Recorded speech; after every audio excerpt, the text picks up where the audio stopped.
All right, well, welcome back to our Survive and Thrive sessions with our dear friend Dave Geada from Faso and BoldBrush over there in Texas, the United States. Welcome back again, Dave. It's great to see you. It is great to be here, Graham. Wonderful, wonderful stuff. Now, we're going to be talking today about great tips for websites, which is something that artists really, if they get it wrong, they get it really wrong. And you would know with the amount of artist websites that you and I probably looked at, it's like, wow. I mean, sometimes they don't even have their contact details. They don't have their phone numbers or even an email, which is just blows me away. Some tips from you as far as creating a great website for artists. Yeah, absolutely. And what I'm going to say is probably going to shock a lot of people. When it comes to your website, okay, aside from making it easy for somebody to find it based on your name, and making sure you can index well on that for SEO, the rest of your time and effort should be involved in making it super easy for collectors to find what they're looking for, to make sure that you're telling those stories that we've talked about in earlier episodes on your website, and to make sure it is ridiculously easy for them to buy when they want to buy. Now, when I started working here BoldBrush and Faso, and for many years after that, one of the things that would floor me is how many artist websites I would go to where there wasn't a buy now button. There wasn't an add to cart button. There was a link that said contact the artist or contact the gallery, but there was no way for me to immediately buy if that's what I wanted to do. And so what's been interesting for us this year, as you know, this year we launched something called the Art Marketing Playbook here at BoldBrush, which is basically everything we know works when it comes to marketing your art. And we talk about a lot of these concepts that you and I've talked about on the show in AMP, which is why I can come on a show like this and say these things, right? And the interesting thing for me is before we launched AMP, I was amazed at because artists would sell art and they'd sell art through their websites, but most of our members didn't have a buy now button on their site. After we launched AMP, that one change, I started getting emails like crazy from artists saying, look, all I did was add a buy now button to my website. And I'm selling more off of my website in the last month than I have in the last 6 months, in the last year. That's fantastic. Right? So basically all of that to say, as we talk about the best practices around your website, it boils down to those three things. Make sure that, when someone types my name in, that my website shows up at the top. Okay. Number two, organize your artwork into collections. And this falls under the heading of making it easier for them to find what they're looking for. And there are no hard and fast rules for how you do that. Yeah, it's all particular to you. So for example, I know plenty of artists that work across different mediums, right? They do oil paintings and watercolors, maybe some acrylic work. And so that's how they organize their collections. So if somebody's looking for Dave's watercolors, I don't have to go hunting around. They can see there's a collection there called watercolors, and I can drill right into that. Okay. Other artists, for example, they will organize their artwork according to their subjects, right? So they might have some plein air pieces. They may have some figurative work that they do. They may even have some abstract work that they do, especially those artists that are still dabbling in different genres. Organize it that way, okay? The bottom line here is organize it however it makes sense for you and the type of art that you're creating, but always with an eye towards putting yourself in the collector's shoes and saying, if I was a collector and I came across me and maybe they heard a little bit about me, how would I organize all this so that they could get to it right away without having to go digging around? And then when you create those collections, you want to organize them in a fashion where the things, so there are two criteria here when it comes to the order of your collections, right? And bear in mind, on websites, everything's top to bottom, left to right. So as we scan a page, we start at the top left and we go left to right and we start scanning down the page, left to right. Okay, that's the way our eyes track. And so you want your most important stuff, the stuff you want people to see right away, at the top, and if it's the most important, on the left. Okay, and so going left to right, top to bottom, you want, the two criteria you want to keep focused on are, what are the things that people seem to be really interested in? What am I really well known for? Because most people are going to likely be looking for that. Okay. The other thing you want to also consider, though, is if you, what do I want to sell, right? And those two things may not always be the same. Yeah. Right. Like, for example, you may decide, hey, I'm going to try painting this different subject for a while and do a series on that. And then I want to see if people are going to buy it. So you might position that in the top left, right? In that position of prominence. Or you may not. You may decide, okay, I'm going to put that second, and I'm going to keep, the stuff I'm known for in the top left. Okay. But notice how I'm doing this all with intention around, what do I think collectors are looking for and looking for the most, and then laying that out accordingly. Yep. Okay. Now, the other thing that you're going to want to do is, you're going to want to make sure that whatever website platform you're on has e-commerce, right? So that you can actually transact online. Yeah. And you're going to want to make sure that you put a buy now button on your artwork page, right? And if you're doing it right, you're going to have an artwork image.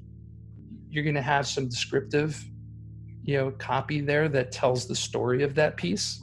And you're going to have buy now buttons. And the other thing we like to throw in there sometimes is what we call a secondary call to action. So when you have things on your page, certain things that you want people to do, that's what we marketers call a call to action. And you never want more than two, because and we're going to get into this in a second, but the more choices you give people, the less likely they are to make a decision. And that's not me just telling you. This is actually based on neuroscience. Okay. So you typically want two calls to action on your artwork page. One, if they want to buy immediately, to have that buy now button. The second one is, one to contact you. And that's a secondary call to action. So that would show up below your buy now button or your add to cart button. And it would basically say, contact the artist. Or contact the artist if you have any questions, or contact me if you have any questions. And when they do that, it would typically open a form that they would fill out where they would ask you the question. And then that question would be sent to you for you to respond to. Okay? And the reason you have that secondary call to action are for those people that still have a little bit of doubt in the back of their head, right? Like maybe they want to hit that button, but now they're wondering if the piece comes framed or not. Okay? Or maybe they're wondering how is it going to be shipped, right? Or maybe they're wondering if, is shipping included or not? I mean, there'd be a slew of questions that people could conceivably have that would trip them up, and that secondary call to action is there to help them get over that hurdle, so that they do become a buyer, right? And the reason it's in that specific order is because if they don't have any doubts, you don't want them hunting for that button, right? You want them to see it, right there. And so that primary call to action to buy is always much more pronounced on your artwork page than the secondary call to action would be to contact you. Yeah, I've always found an opening page that is so busy with, say, purple writing on a black background, and I open it up and there's just so much there. As you said before, less is better. It's just so cluttered and so crowded. I just sort of go, I don't know where to go. They're trying to put everything they possibly can in there. I think that's a mistake. Absolutely. Yeah. That's the whole kitchen sink scenario.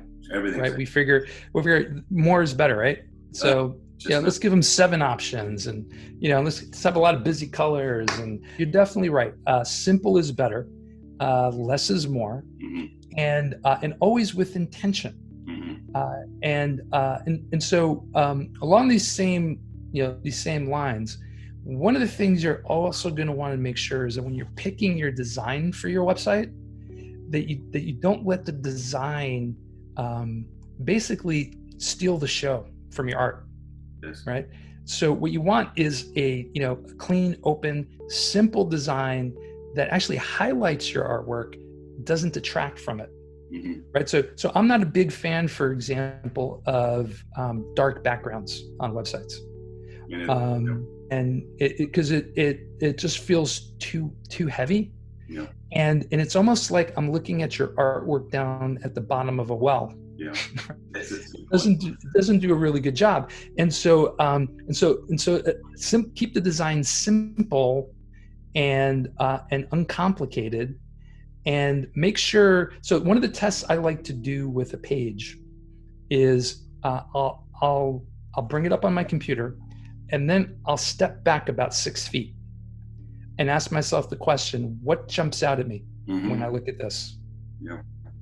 And if the answer is not, the number one answer is not your artwork, go back to the drawing board. Okay? It should be, number one should be your artwork. Number two should be that buy now button. Yeah. And everything else should just be a blur. Yeah. From 6 feet away. Yeah. That's how you know you're doing it right. Absolutely. So yeah, those would be our recommendations. Oh, I've got one more recommendation, which is a little, it's in my self-interest to say this, so I won't be shy and not say it, because I am a marketing guy after all, right, Graham? But the other thing when it comes to a website is you want a website platform that's going to simplify your life, accomplish all these things that we're talking about, without having you jump through hurdles to do it. And that's another trap I see a lot of artists make, is that they go with these, very complicated website platforms that were really designed for people that want to do e-commerce, for those people that don't make products but just sell and market them. And not to pick on anybody in particular, but Shopify is a great example of this, right? If you're a retailer, if you're trying to sell sneakers, socks, shoes, airplanes, whatever it is you're selling, if you're trying to sell it online, but that's all you're doing, you're just marketing and selling, you're not making any products, Shopify is a pretty decent platform for that. Okay. Not so great for an artist. It's literally like going back to college and getting a PhD to figure out how to configure all that stuff. And at the end of the day, you end up spending so much time that you don't have enough time to produce. So picking the right platform is really, really important. You want one that's going to basically get you better ROI. That's another marketing term everybody should get familiar with. That stands for return on investment. So all these things that we talk about when it comes to marketing and when it comes to our websites, those are all investments. Just like any other investment, we expect a return on that time. And some investments have a higher return than others. And nothing, like you want to have a bad day, try spending weeks, maybe even months, trying to get SEO right. Just like all those experts tell you to, only to find that, you got traffic, but you got no sales. Or you didn't even get any traffic. Right? That's a bad return. Absolutely. Right? You want to be focused on the 20% of marketing stuff that generates 80%. And so the platform that you choose shouldn't be adding burdens. It should be removing them. Yes. Well, Dave, once again, absolutely fantastic information. I really appreciate it. I think everybody does that comes in and listens to what you have to say. You're incredibly valuable information. You're obviously very, very good at what you do. There's no two ways about that. But I know that all of our fans and myself and my team are incredibly grateful for you doing this, and hopefully we can continue these. I think they're great, and I, as I said, I really appreciate all the efforts that you make. Thank you so much. Oh, come on now!